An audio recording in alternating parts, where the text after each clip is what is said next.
videos. Does anyone else interest you, i.e. Chris Cunningham, Paul Hunter, Hype Williams, David Fincher? Chris Cunningham we came close to last time, didn't we? Right. But Chris Cunningham, I mean, he's probably the best person out there at the moment working in that field, you know, and beyond really. He's obviously, it's not, I hate to think of someone that talented being sort of bracketed as a video or promo director or whatever. What stuff has he done then for the benefit of... no, we nearly worked on him with Angel. Okay. It just didn't kind of happen because he was doing another track at the time and it kind of went over, and it was one of those really kind of boring sort of like business sort of setups, but it would have been, you know, we really love to work with him again. David Fincher, again, you know, someone we'd love to work with, you know. His visual sense really appeals to us, you know, so hopefully that'll happen. Hype Williams, you know, it's great, but, you know, I don't think it's for us really. What stuff has he done then? I'm an ignorant. Well, he does everything for the hip hop. Okay. You know what I mean? That's right. If anybody wants to. Did Ronnie's last video? Yeah, Ronnie's sizes. Yeah. Oh right. Yeah, but you know, he's the very steely stuff that Ronnie did, those sort of brown paper bag, those kind of. I've never actually seen any of the videos, but they did the last track, which is kind of very sort of like handheld, rough, really confrontational. Whereas before his stuff was very slick. All the sort of hip hop videos in the last few years have been based on his template, you know. Sort of Busta Rhymes and see it and that sort of stuff. You know, fisheye lens, close up, sort of crazy stuff, you know. Because those early videos, the first kind of four, I mean, things Safe from Harm and Unfinished Sympathy, and those kind of one take Bailey Walsh, those were absolute, you know, classics of their genre. Lucky, I mean, to be honest, it just happens again, sort of like incredible videos they were. Weren't they? I mean, we've been lucky to sort of start off on that tact and sort of attack, in fact, from the sort of speak correctly. I'm fucking drunk already.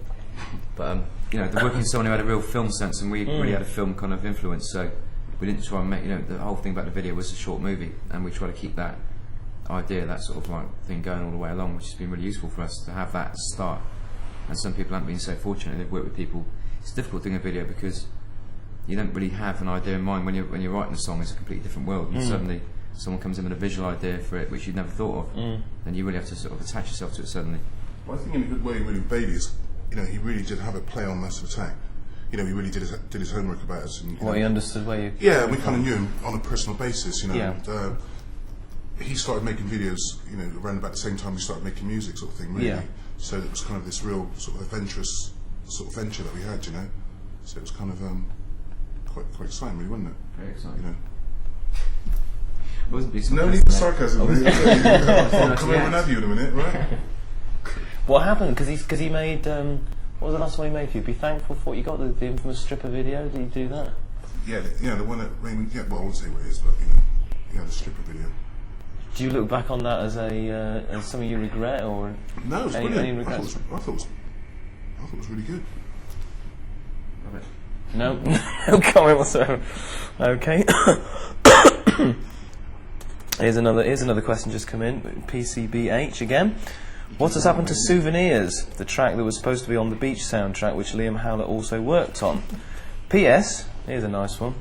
Just have to say that Massive Attack, you are the greatest band on the planet. Who's that from? This is from Ardell Naya, I think. This is from PCBH. He says, you are the greatest band on the planet. You create the most innovative and creative music man has ever heard. Man's ever heard. Thank you for providing me and the other fans with such excellent music. Is that kind of thing? That sort of comment is obviously, you know, makes it all worth it. You know, people really get off on it that much. I mean, it'd be hard to sort of to even consider being the best band or making the best music on the planet. You know, because it'd be impossible. But you know, it's a lovely thing to say. And the track with Liam is still sort of on hold until, you know, the right thing comes along. I think, you know, right. Hopefully it's going to be on his next album. It's a good track to work on. You know, it's a very talented geezer. Obviously, you know, he's a great bloke and it was fun. Because that took up a lot of time, didn't it? That Souvenirs track. Was it called No Souvenirs? No Souvenirs. Yeah. It didn't take up a lot of sort of physical time in a sense. It was just because there was a film involved. All the politics involved in that was difficult. You know, always is. And you didn't feel that the tone of the track fitted in with its place in the film. It wasn't so much the film. It was more to do with the fact that these days when a film's made, the whole soundtrack album thing becomes a completely different ballgame, you know, and it becomes a sort of like a whole marketing thing. And instead of writing a piece of music for a film, in terms of sort of incidental music or writing something to capture the mood of a film, you end up being involved in someone else's marketing plan to sell a film, to sell an album. You know what I mean? You don't want to be involved in with loads of artists you don't really care about. And so it was just a case we sort of felt we got pulled into something we weren't about, so sort of pulled away pretty quick. I mean, there is, you know, we talked about the sort of visual impact and the you know, the labels and the videos and stuff like that, and it's interesting that the artists that you've decided to bring onto your label are all, pardon me, people that have, there's a very sort of filmic feel to what they do as well. I mean, obviously Craig and Alpha as well are getting loads of soundtrack offers as well. I mean, do you think that's a coincidence, or? No, not a coincidence at all, really, is it? No, I think it's kind of deliberate thing. You know, we kind of choose bands who have their own sort of distinctive feel, or sort of a way of sort of putting their music across. You know, Alpha, Suna, you know, Craig and stuff like that. So, you know, it's not as though we pick sort of cheap bands, really. I hate that word, cheap bands, but you know, a lot of bands who have a lot of scope to them. You know. Is there a criteria that you'd say that they are a melancholic? Is there a reason why you'd look at a band and think that they're there for the label?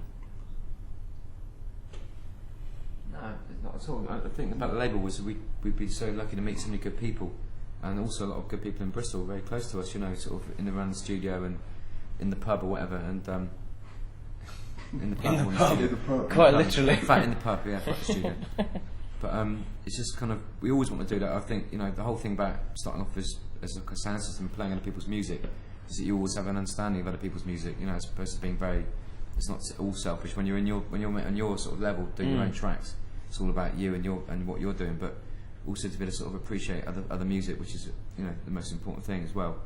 It meant that, you know, creating a label was obviously the next step for us, and we're just lucky enough to meet these people, and everyone we try and work with is very, has, like G said, has a very particular and idiosyncratic style, something which is very personal to them, the same way, and we can feel that they have the same kind of like connection to their music as we have, the same passion. You know, that's the most important thing, the passionate thing. Yeah, there was always an element of, you know, when we started doing the Massive Attack thing, that we had our own identity and our own thing going. It was quite strong. You know, we couldn't really sort of get, you know, the record company couldn't really interfere with what we were doing, because it was like we knew exactly what we were going for. And, you know, that's the type of thing that we're looking in other bands, really. What, an uncompromising vision? Yeah, you can't compromise your shit, you know what I mean? If you've got something going down, then, you know, you've got to be quite tunnel visioned about what you want. And if other people can see that sort of where you're from, you know, it's like Johnny, for instance. Johnny's kind of, you know, from Suno's. Johnny Harris, yeah. Yeah, Johnny Harris. Yeah. You know, he knows exactly where he's going, you know what I mean, sort of thing. And we kind of appreciate that. And all we're trying to do is just give him a hand to get to where he wants to go to the next stage, you know? Yeah. And likewise with the other bands, you know? We're not sort of label that has like an A&R team where we sort of go out looking for the right thing for the right moment. It's more about the people who know exactly what they want and believe in what they want, and they get on with it. And we just stay peripheral, you know. I mean, obviously a lot of work goes down in the office with Mark, our manager, and everyone who works in the office, Nikki and Wendy. They also work in the office for our Sanford Melancholic. It's a very serious day-to-day job, a lot of work, a lot of stress. But the most important thing is the bands and the individuals really know exactly what they fucking want, you know. And very uncompromising, like G said, in terms of, I mean, Sunna sounds very, very. I mean, how important was it you to release something which people wouldn't associate with, you know, a label that had spawned people like Craig and Alpha and stuff like that? I mean, Sunna's a completely different musical style. That's the thing. It's a bit of a wind-up, because I kind of feel that some opinion is of that we kind of like deliberately go out and look for things that are different, you know, so that we can seem sort of to be very clever, but it's not the point. It's like the people we've met and the people we've chosen to work with are very, very fucking creative and very individual. So it's not about let's find something that's very different from the other things on the label. It's about the fact that it's great music, and that's it. It's all there is to it. Yeah, I think we're kind of fortunate in the way that a lot of people actually, you know, realise that we're actually not from the music that we make, and over the last 3 albums, I forgot how many albums we made. 3.5 albums. 3 years per album, Yeah, 10 yeah, years. you Right? know, you know, we haven't compromised either about how we sort of present our music, and the people that we've been involved with have realised that, and they've come to us, you know. So Exactly. we've been able to sort of cherry pick quite a lot of good stuff, you know. Is that right? Is that a bit biz? My first Bit fucking fuck biz, up. man, isn't it? Live as well. Oh my god. Yeah, too long in the music business, CG. Right then, time. Drink actually. Is that, Cherry pick. is that a top Sorry, up guys. time? Okay, time for a lighter question. Gian Piero, sorry if I pronounced that wrong, from Napoli. Oh, Oh, sorry, mate. I've got to go to the toilet now. 1 second, 1 second, I'll right? be right back to Stephen's. Wait, that's all night. That's my- You can feel can you feel a football question coming up? Please. For 3D, we need you to manage Napoli Footy Club. It's not possible to go like this. Mate, How are Napoli doing for the Napoli, benefit of our uninformed web? very disastrous start to the season. Right. I mean, they see me swelling up already. It's But welling up as a passion. It's tragic. Do you know what I mean? It is, and it's a shame because if it was a city in the world that needed a great football team and needed sort of people to inspire them and sort of like reflect the passion of the city. So again, when the door opens. Yeah.